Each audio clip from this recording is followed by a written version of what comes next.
Hi, everybody. It's Anne Duffy, and welcome to Dental Entrepreneur, the Future of Dentistry's podcast. I am so happy that you're here today. I have a fairly new, but he's very dear friend that is with us today, and he wrote for our spring edition of Dental Entrepreneur. He's an amazing man. And let me tell you a little bit about him. Dr. Dave Striegel is a leadership coach with a PhD in sport psychology, who helps dentists and their teams communicate better, lead with heart, and run their practices with more confidence and less stress. Fun fact, he's a proud girl dad and once an extra in a made-for-TV movie. I'm very intrigued now, and let me welcome Dave. Hi, Dave Striegel. How are you? Very good, Anne. How are you? I'm just great. Okay, so I read your bio when I was getting prepared, and I'm like, okay, so what TV movie was this? So when I was in college, Okay. I went to college at SMU in Dallas, and my sophomore year, they put out a casting call on campus for basketball players under 6 feet tall. And that was like me to a T. I was like, ding, ding, I'm ding. in. Yeah. So I signed up, not knowing what this was really about. And I show up, and they're actually making a movie that was set in the 50s. So the first day of the movie, they lined us all up and put us in barber chairs and shaved our hair to basically look like we were from the 50s. This movie was starring Jason Robard and a couple other prominent actors at the time. And it was about a basketball player, a kid who went to college. He was on the basketball team, and his trials and tribulations of his family and being away and all that sort of thing. And it was called Breaking Home Ties. I was just cast as one of the basketball players, and I ended up being in the movie on the basketball court guarding the star of the movie in practice. Okay, that's so cool. And one of the funniest parts about it was this particular actor, very good actor, he was about our age, could not play basketball to save his life. Okay. So the movie called for him to get the ball and dribble down to the end and make a layup. And he could not make a layup. So all of us were like, oh my gosh, come on. Oh my gosh. And another part of one of the scenes was us stuck in a phone booth.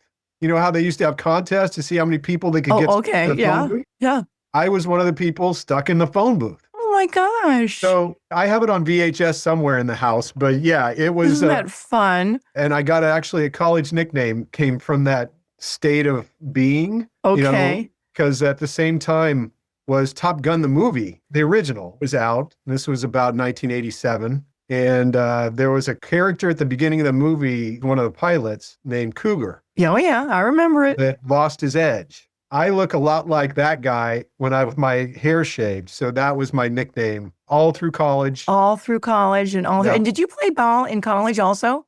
I did not, no. Okay. I played all through high school and a lot of intramurals and things like that. But no, neighborhood stuff. Yeah. No, I mean, any all the guys. opportunity I could get, I was competitive in sports and all of that. But that's so cool. I learned pretty early that I was not blessed with the physical capabilities to compete at that level. But man, mentally, I was as competitive as they come. That's super cool. Well, that's why you came into this arena with sports psychology. And I think it's very cool that you know the competitive edge and you know what it takes. No matter how far you went up into the basketball journey, there is a mindset for an athlete. It's different than most other people. They are competitive and not necessarily with others, but really with themselves, always reaching for the next level of how they can be better. But Dave, wait a minute. Are you a dentist as well? No, I am not. When you see that I'm a doctor, it's because I have a PhD. Yeah, so why dentistry? What sparked your interest in dentistry? That's a really good question because that's usually one of the first questions I get asked when someone learns of my background and that I really have immersed myself in the dental field.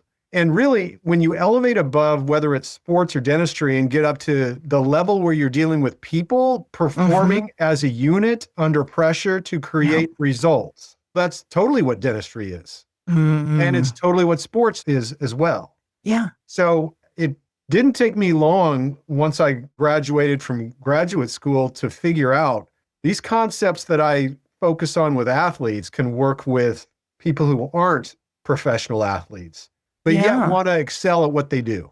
That's so interesting because dentistry, among all the professions out there, is really a team building sport. because you want to keep your team. I'm just thinking, my husband just had a couple surgeries, so I've got some experience with the medical field, but their nurses aren't always the same nurse, right? I mean, it's a rotation, depends on who's on call at that time and things like that. But in the dental arena, I mean, it's a true team that shows up every morning, signs up for it, and then, delivers that pass the baton and all that. It's such a great synergy to have team sports with dentistry. So kudos to you. You figured that out a long time ago. And then, I'm sure that you realize, gosh, people in dentistry, they're smart. They love beauty. I mean, we always say that. That's why I love the women in dentistry. They care. And the men are the same. I mean, I think women have a little bit more of the beauty edge just innately. I'm just going to say. That's fair. They love that sort of stuff. But I just really feel like if everyone treated their office team as an athletic team for the win, and my husband played college basketball and our boys both played college basketball.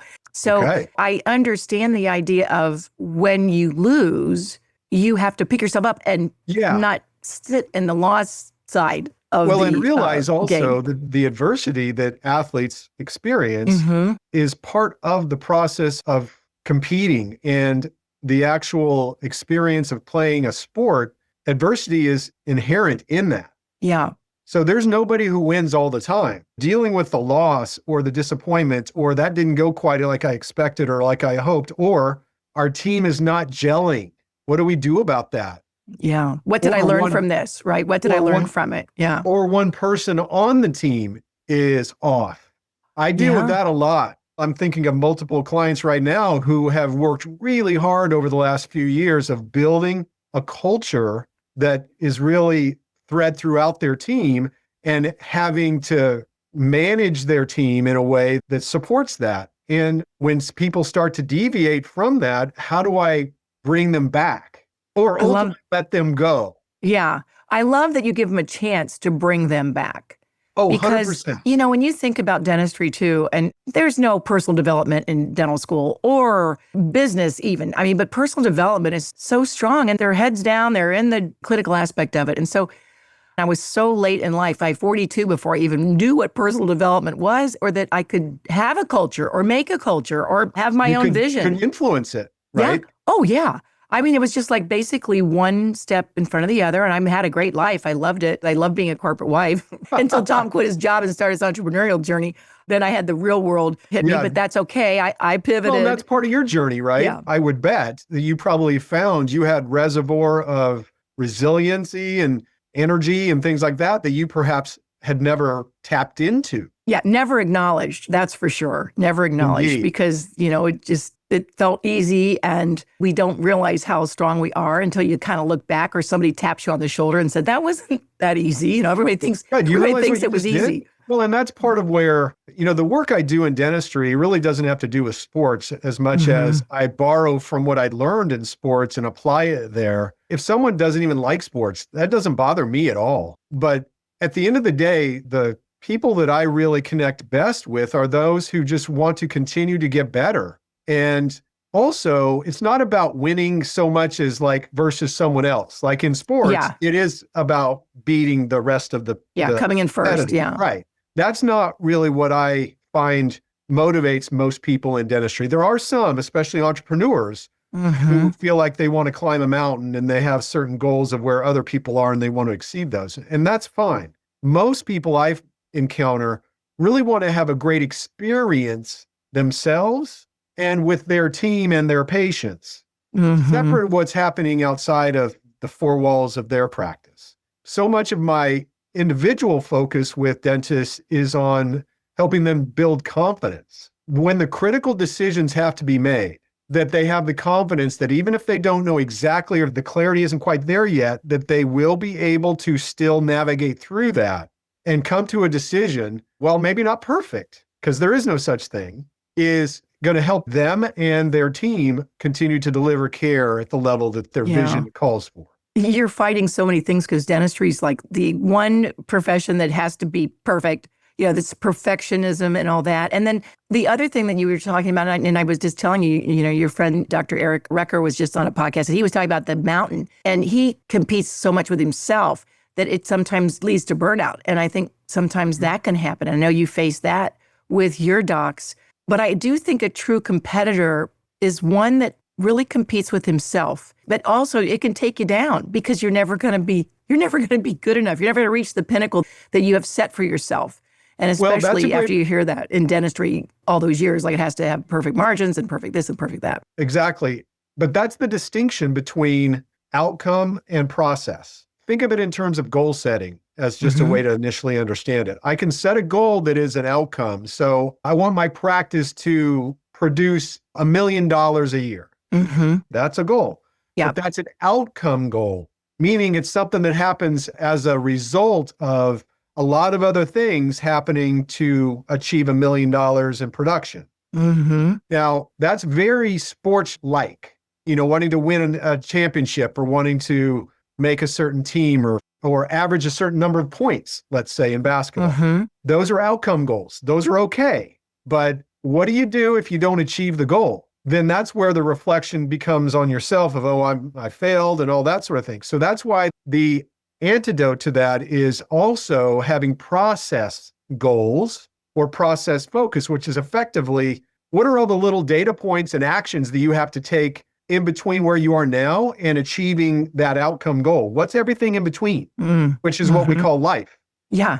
All of that is where the process lies. And my effort with my clients is to help focus them as much on the process and deriving satisfaction from how they're executing on a daily basis in that process as we're heading toward an outcome. So that even if, and we can think of it as, let's say $1 million production practice, even if you end up at 920, it's not $1 million, but it's 920. What can you derive or look at in that process to hang on to build confidence and look at, okay, now I'm excited to get there next year. Yeah. So it's that distinction between the results oriented and that all the steps that lead to it. Yeah. And gives you hope too, because look, if you're doing all the steps, just hang in there, be a little patient. It's going to come if you get your processes in order. What do you see now, Dave, as one of the greatest challenges of an entrepreneurial dentist? Well, one of the greatest challenges right now is around attracting and retaining team. What we saw come out of COVID was unprecedented. It's still like we're still sitting in that, aren't we? We're still seeing a lot of the team or employee mindsets around job expectations, around compensation are different than they were prior to COVID. And as a result, there's a premium being placed on culture because the culture you create is what retains team members, especially talented ones. And let me give you an example. So the research tells us that there are probably 5 primary, maybe 6 primary things that are reasons people stay in jobs. They are growth. Am I growing? Am I getting better? Am I learning? Right. Connection. Am I connected to the people I work with or to my patients? Is there synergy there between me and the people? Then balance. Is there work-life balance, or am I working all the time? Or is it everything's piled on me and not on others? That's imbalance, but is it balanced? And then flexibility, meaning if life gets in the way and I need some time, am I able to take some time? Because especially with dentistry is primarily female and a lot of female women with kids and stuff happens, right? So flexibility. And then finally, compensation. Compensation is a reason people stay in jobs. But in the absence of the other 4, and then you can add in leadership even too, as some talented people will leave because they sense a lack of leadership in their practice. In the absence of those, then it comes down to compensation. If dentists are not focused on all of them, or at least addressing all of them at some level, it will boil down to compensation. And then you're in a race with whoever's paying more next door. And that's not a race you want to be in. Leadership is so important because that means you want your team to grow. And I just don't remember a lot of the doctors I worked for pouring into my career. To me personally, I guess I just didn't even think it was a thing. Like I was fine. I liked them. They were great and all that. But, I had to pour into myself. And I think those days are over. You have got to cultivate your team. You've got to give some fertilizer to the soil so that everybody grows, because they're smart now. I mean, it's like, I Well, didn't and know realize what I that they didn't can go know. somewhere else. They Yeah. realize they can go Yeah. somewhere else and probably get paid more. Paid more, and then have the benefits of liking what you do. I mean, all those things that you like, the flexibility, the adaptability, the understanding. I mean, you have things in place that are important to people that you can't put a price on the top four, honestly. People, I find, talented people are maybe willing to give a little on compensation as long as it's fair. Yeah, right. Got to be fair. Yeah. But it doesn't have to be the top if those other things are in place. Yes. Yeah. Do you find the same thing? Oh, yeah. Well, that was me too. I mean, I had the flexibility. The flexibility was really important to me, with the 3 children and raising them, and Tom traveling all the time. Balance, flexibility. The balance. I only worked 2 days a week. The compensation was kind of always a stickler because I was like Aaron Brockovich. I would go in there and say, hey, listen, everybody needs a raise in here. But here's the thing. On the topic of compensation, and this is something that I talk to clients about a lot, is I like for doctors, and this takes some work, but I like for them to welcome the conversation around compensation. Yes. Why would I say that? Because isn't it awkward? Well, it's awkward if you're unprepared for it. Yep. But if you're prepared for that conversation to come and say, you know what, Anne, I would love to talk to you about how you can earn more money here by bringing more value to our practice. Let's talk about how you can do that. Rather than have it be, oh, I just made it another year, so I deserve to be paid more. Or I can go get more money down the street, and so you need to pay me more. That's not a dynamic that I would want to have in my practice. So you flip it and have it be more about value so that there's an actual fair exchange of, I'd be happy to pay you more. Help me build that rationale. And it's an understanding. So I so agree with you, Dave. That's so critical because Do has taught me so much with having, all the different career paths. So now I'm getting to know women that are dentist owners in a different realm, just all the things that go into being a woman owner. Now I'm like, oh yeah, I get it. Like, but as a team member, you're thinking, oh, they're making all the money and we're not making any money. And they just raise the prices.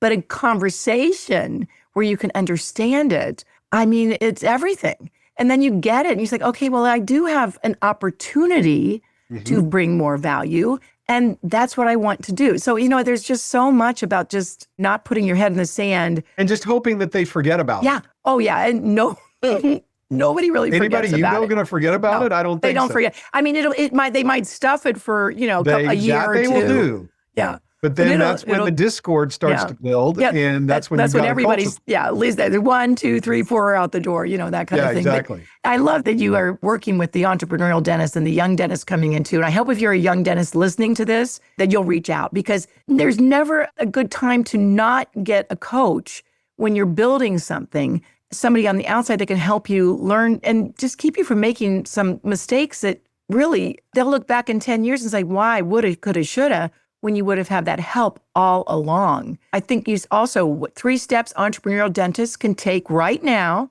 that can make an immediate impact on their pursuit of excellence in the practice. That's a good question. Okay, so the first thing is, and we've touched on a little bit, there's a mindset that I think is really helpful to have. We talk a lot about the growth mindset that we've read about and heard about, and that's really powerful when working with a team. But I'm talking about the individual dentist having what I call a training mindset. So how they look at being an owner, because being a dentist is a skill set and knowledge base of its own. With laser focus. A manager and an owner are different skill sets. Yeah. That require knowledge, they require training, so that you actually get better at those skills. We call them hats. Then it gives you confidence that no matter what happens, I'll be able to navigate through it without losing my practice or losing myself. So a training mindset, whether it's through a coach or through some type of other educational element, if you're the type that reads books and can take that and apply it, fantastic. Most of my clients, they look at me as an accelerator. Dentists are really smart. Yeah. So it's not a lack of them not knowing what to do. It's oftentimes how to do it in a way that is fastest and gets the results easiest and takes the least toll on them. It takes a lot of the guesswork out, honestly. I mean, it's just like if you're playing basketball and you're a kid and you're learning how to play. I mean, the coach is going to be able to tell you there's nuances there that somebody that has experience training. And with that, it makes me think of being a dentist clinically, you're laser focused on the clinical aspect, but the owner, it's so much broader. I hate to say it, it's almost like being a parent. Honestly, you've got to train the kids to do the right thing, teach them, you got to give them the opportunity, you got to be, you got to give be them honest. feedback. You've got to hold them Feedback. accountable. So it's not so much the fact that it's a parent and a child, it's a dynamic between two human beings. One has knowledge and is responsible for the performance of the other. That's what dentists are if they own their practice or if they're a leader in their practice. They have a different responsibility. I could argue that it's not more important than your receptionist because they're the first point of contact for a prospective patient. That's pretty They're on the team. Yeah, exactly. But it's different. And so there's a different level of responsibility there. And yeah, those of us who are parents, we get a lot of reps with that in our kids. But it's still about leading people. Yeah, the dentist is the leader of the practice. They are. Yeah. So the first idea I would have would be the training mindset and applying it to being an owner. The second is the difference between performance and relationships when you evaluate team members. So differentiating between what they're doing in their job, so their job description, versus how they relate or how they do it. So an example would be, let's say a team member is really, really good at their job. Let's say you have a dental assistant who is an exceptional dental assistant, chairside, et cetera. But when it comes to interacting with team members or asking for help or responding to a request for help, they just ignore it. So it doesn't have anything to do directly with their job. So their particular performance might be outstanding, but their ability to connect and build relationships and work with others is a challenge. Too often, we want to be evaluated on our performance, and we neglect or ignore the fact that there's a relationship skill or communication skill there that is equally, if not more important. And the reason I say that is because if you were to give most people a choice, if you were building a team, would you choose someone who's outstanding in their performance and so-so on the relationship, or the other way around? Probably the other way around, because you can teach the other skills. I've got much more opportunity to increase knowledge and skills with proper training and repetition than I do changing how they are in the practice. Now that can be changed. In fact, I was just listening to it might have been 60 Minutes, but there was a researcher, a professor at the University of Kentucky who is doing research on the fact that we can change our personalities as adults. And the example they used was a woman who was a workaholic that has now changed her personality to the point where she is not that way anymore. And she really values the quality time that she spends doing things. And you might think of it as, okay, it's just about habits, but it's deeper than that. So the point being here is the performance versus the relationship side, and that there's a balance to the two. That's something that I find is really important today, more than probably ever in the past, because of the need for us to retain team members. We can't just let one go and pick one up anymore. Yeah. They aren't there. And I was just talking with a client this morning about it. I reminded them that the skills and knowledge are what get you hired. The relationship is what determines how long you stay. Yeah.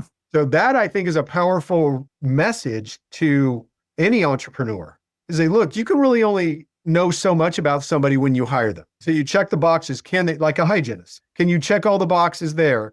All right, good, you're hired. Then within the first, let's say 90 days or even 30 days, you start to see some of those other things surface as to, are they strong in building relationships? If I ask them to help, do they willingly help?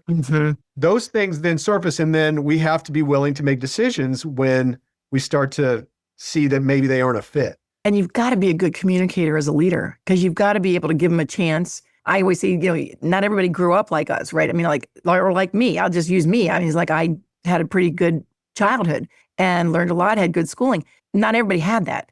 And so you've got, as the leader, you've got to be humble, respectful, and want to pour in a little bit more and want to help them grow. And everybody can grow. Everybody's got a leader inside of them. They just might need somebody to pull it out.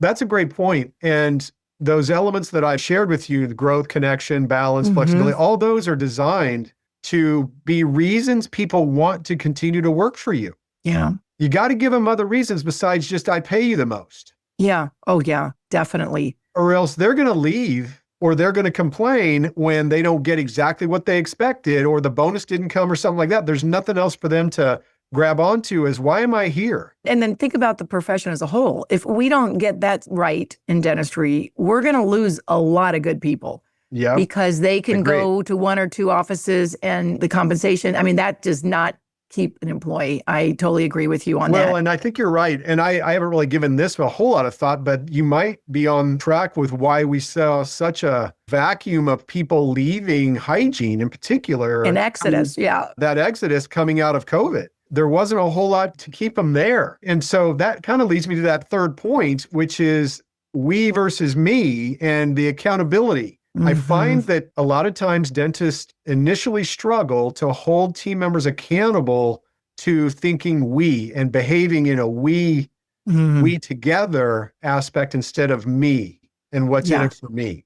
And they're not taught how to do this. No. So it's something they have to learn, and it can be learned. But that's really kind of one of the key secret sauces, if you want to think of it like that, of a really high-performing team, is they have this message or this underlying theme of we running throughout. Yeah. And everybody brings something special to that. It's interesting if you could look at it even the broader picture as the leader and the dentist. What a great career would it be if you had a team that pretty much stuck with you and grew with you for years and years. And then they all look back and they said, we love Dr. So-and-so. And that would so trickle out into the community, trickle out into the families, grandparents and the parents and their kids and their kids and their kids. I mean, that is the secret sauce of like growing a practice. I mean, yes, we have to be great clinically, but you've learned that. That reminds me that when I see practices, and the example that comes to mind is when a dental assistant goes back to hygiene school, and then they come back to work in that practice. Yeah.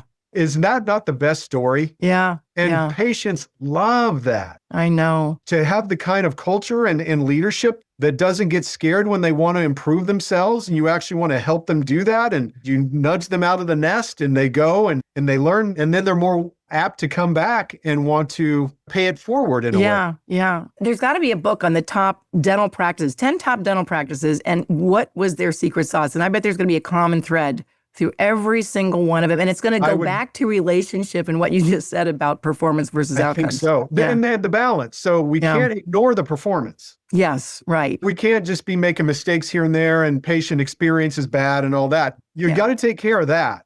Yeah. But it's also making it so the team is progressing themselves as human beings. Yeah. And that's going to shift as they go through their stages of life, right? So compensation may be really important when they're young because they're trying to, rent an apartment and all that. But then as they mature and get older, then maybe balance and flexibility becomes more important. Yeah. One of the saddest things is when someone works, and I don't care what profession you're in, and you've looked back on your career of work and it was awful.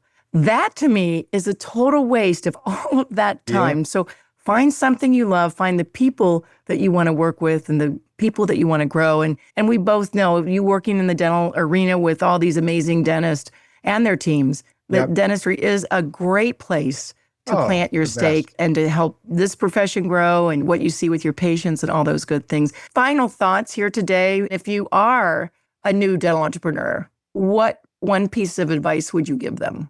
Gosh, the one piece of advice to give a dental entrepreneur, it probably goes back to the first element that I talked about, the training mindset, is I see too often younger dentists lacking confidence. That's just sort of going in. I see, wow, you're really talented, really smart. You do a lot of good things right, but you lack confidence. Why is that?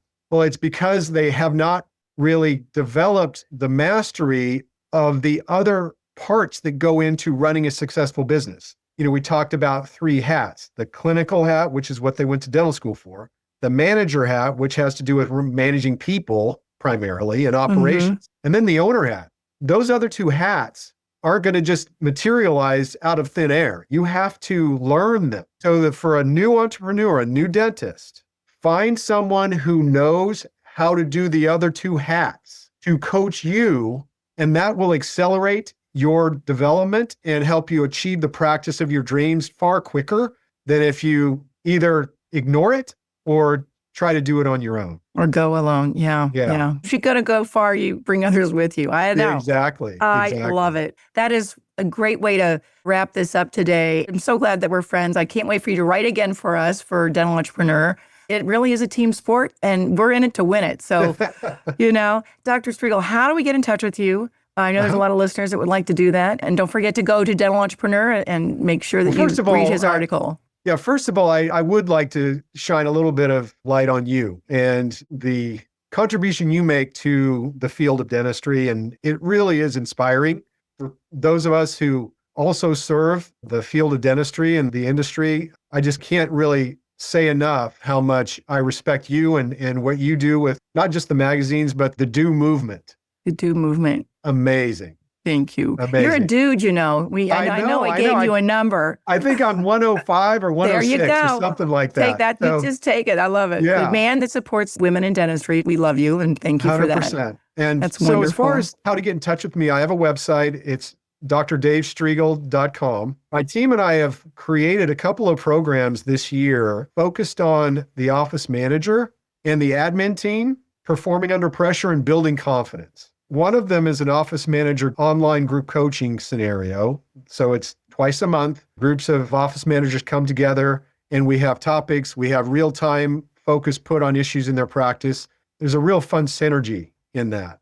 And then the second thing that I'm going to be launching here in the next few months is an actual in-person experience, full day experience for admin team members to come. We're starting with phone skills, but it's really to develop strong confidence around interactions they have in the practice. So that's something that I'll be adding to my website soon. The website is the place to go to learn more about me. On the website, you can find my email address, my phone number, probably more about me than you care to know, but I doubt that. And a little bit more about what you offer, because, I love that you're working with the office manager because they've risen their profile in the office and the docs are leaning on them more.